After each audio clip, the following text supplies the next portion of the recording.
ನಮಸ್ಕಾರ ಸರ್. ನಮಸ್ತೆ ಸರ್ ತಮ್ಮ ಹೆಸರು? ಜಯಶಂಕರ್. ಸರ್ ತಾವೊಂದು ಯಾವ ಗ್ರಾಮ ಪಂಚಾಯತಿಯಿಂದ ಆಯ್ಕೆ ಆಗಿದ್ದೀರಾ ಸರ್? ಮನಗನಹಳ್ಳಿ ಗ್ರಾಮ ಪಂಚಾಯತಿಯಿಂದ ಮನಗನಹಳ್ಳಿ ಗ್ರಾಮ ಪಂಚಾಯತಿಯಲ್ಲಿ ಅಂದನಹಳ್ಳಿ ಅನ್ನೋ ಊರಿನ ಅಂದನಹಳ್ಳಿಯಿಂದ ಆಯ್ಕೆ ಆಗಿದ್ದೀರಾ. ಇದೇ ಮೊದಲೇ ಬಾರಿನಾ ಸರ್? ಇದೇ ಮೊದಲನೇ ಬಾರಿ. ಮೊದಲೇ ಬಾರಿನೇ ನೀತಿ ಮೊದಲೇ ಬಾರಿನೇ ಗೆದ್ದಿದ್ದೀರಾ. ಹೇಗೆ ಅನಿಸ್ತಾ ಇದೆ ಸರ್? ತುಂಬ ಖುಷಿ ಅನ್ನಿಸ್ತು.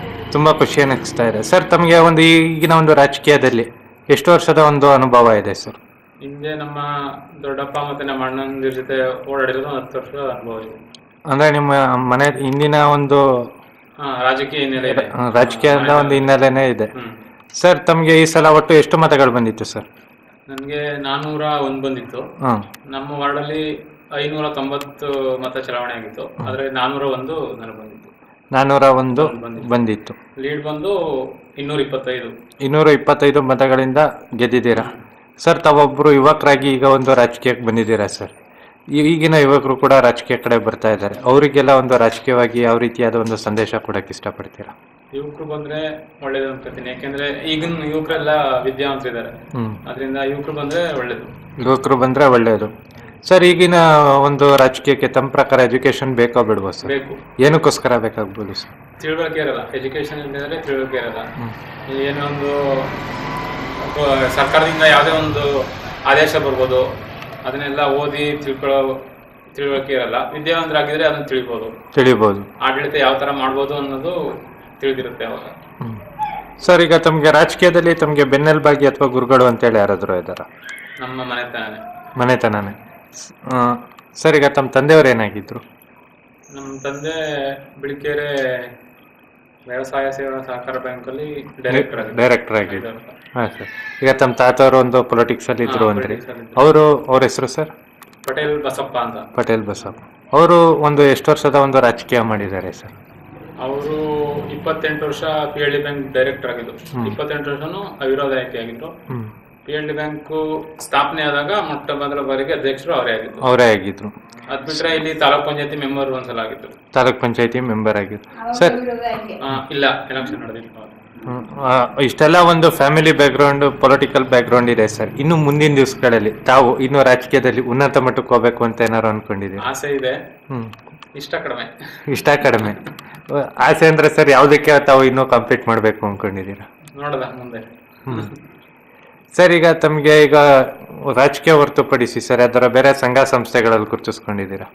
ಸಂಘ ಸಂಸ್ಥೆಗಳಲ್ಲಿ ಗುರುತಿಸ್ಕೊಂಡಿಲ್ಲ ಸರ್. ಈಗ ತಾವು ಏನ್ ಕೆಲಸ ಮಾಡ್ಕೊಂಡಿದ್ದೀರಾ? ನಾನು ಕಾಂಟ್ರಾಕ್ಟ್ ಮಾಡ್ತಿದ್ದೆ, ಗುತ್ತಿಗೆದಾರನಾಗಿದ್ದೆ. ಈಗ ರಾಜಕೀಯಕ್ಕೆ ನಿಂದಿರ್ಬೇಕು ಅಂತ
ಸ್ಟಾಪ್ ಮಾಡಿ ನಿಂತಿತ್ತು ಸರ್. ಈಗ ಗುತ್ತಿಗೆದಾರರಾಗಿದ್ದವರು ಸರ್ ರಾಜಕೀಯ ಕಡೆ ಬರೋದಕ್ಕೆ ಉದ್ದೇಶ ಏನಿತ್ತು? ಪೂರ್ತಿ ಗುತ್ತಿಗೆದಾರ ಆಗಿರ್ಲಿಲ್ಲ, ಬಟ್ ನಾನು ವ್ಯವಸಾಯನೂ ಮಾಡ್ತಾ ಇದ್ದೀನಿ ಜೊತೆ.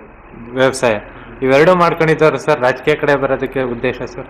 ರಾಜಕೀಯ ಕಡೆ ಬರೋದು ಅಂದ್ರೆ ನಮ್ಮೂರಲ್ಲಿ ಯುವಕರ ಒಂದು ಒತ್ತಡದಿಂದ ತಾವು ಒಂದು ರಾಜಕೀಯಕ್ಕೆ ಬರೋದಕ್ಕೆ ಒಂದು ಉದ್ದೇಶ ಆಯ್ತು. ಸರ್, ಈಗಿನ ಒಂದು ಪರಿಸ್ಥಿತಿಯಲ್ಲಿ ತಮ್ಮ ಗ್ರಾಮದ ಸ್ವಚ್ಛತೆ ಬಗ್ಗೆ ಜನರಿಗೆಲ್ಲ ಒಂದು ಯಾವ ರೀತಿಯಾದ ಒಂದು ಸಂದೇಶ ಕೊಡಕ್ಕೆ ಇಷ್ಟಪಡ್ತೀರಾ? ನನ್ನ ಕನಸು ಭಾರಿ ಇದೆ. ಅಂದ್ರೆ ಈಗ ಆಸೆ ಬೆಟ್ಟದಷ್ಟೈತೆ, ಆದ್ರೆ ಅದನ್ನ ಮಾಡ್ಬೇಕು ಅಂತ ಅನ್ಕೊಂಡಿದೀನಿ. ಅದೇ ಸರ್, ಈಗ ಸ್ವಚ್ಛತೆ ಬಗ್ಗೆ ಜನರಿಗೆ ಯಾವ ರೀತಿಯಾಗಿ ಒಂದು ಸಂದೇಶ? ಸ್ವಚ್ಛತೆ ಅಂದ್ರೆ ಊರಲ್ಲಿ ಡಸ್ಟ್ಬಿನ್ ಇಡ್ಸ್ಬೇಕು ಅಂತ ಒಂದು ವ್ಯವಸ್ಥೆ ಮಾಡ್ತಾ ಇದೀವಿ. ಈಗ ಡಸ್ಟ್ಬಿನ್ ಇಟ್ಟ ತಕ್ಷಣ ಆ ಕಸನ ಎಲ್ಲಿ ಹಾಕ್ಬೇಕು ಅಂತ ಫಸ್ಟ್ ಸ್ಥಳ ಕೊಟ್ಟಿರ್ಬೇಕು.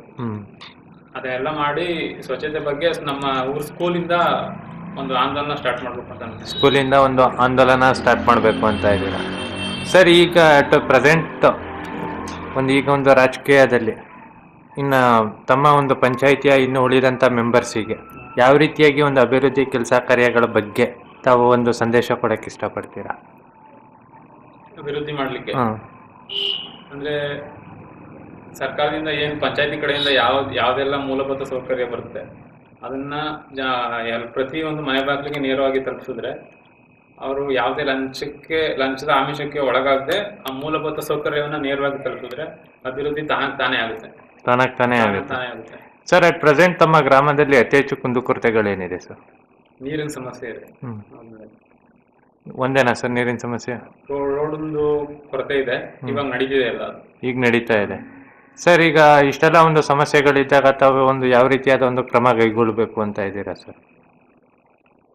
ಈಗ ನಮ್ಮೂರ್ಲಿ ನಮ್ಮ ಪಂಚಾಯತಿಯಿಂದ ಮೊದಲನೇ ಆದ್ಯತೆನ ನಮ್ಮೂರು ನೀರಿಗೆ ಕೊಡ್ಬೇಕು ಅಂತ ಅನ್ಕೊಂಡಿದೀವಿ.